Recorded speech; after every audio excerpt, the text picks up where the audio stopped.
you fall to the level of your systems.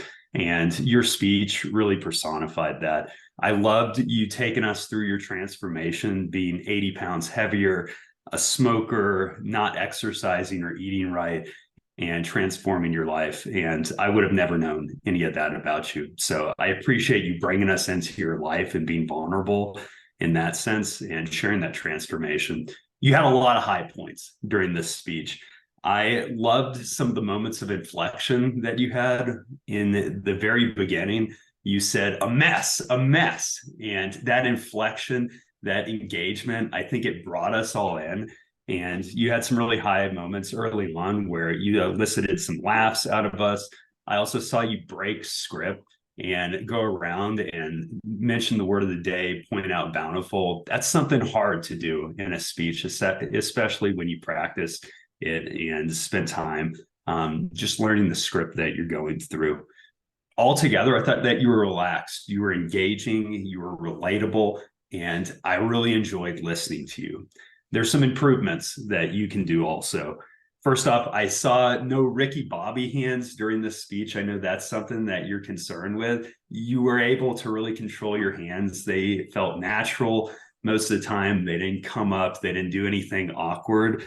You can also use them a little bit better. What I did notice with your hands were they were subtle. They kind of moved with your body, but you had some moments, one in particular where you were talking about your heart and your hands just kind of like floated around like this. Next time, consider doing something like holding your heart. Use your hands to express your emotions a little bit better and maybe put some more intentionality behind that. As I was looking and watching your upper body and your hands, I also drifted to your lower body and what you're doing with your movements on stage.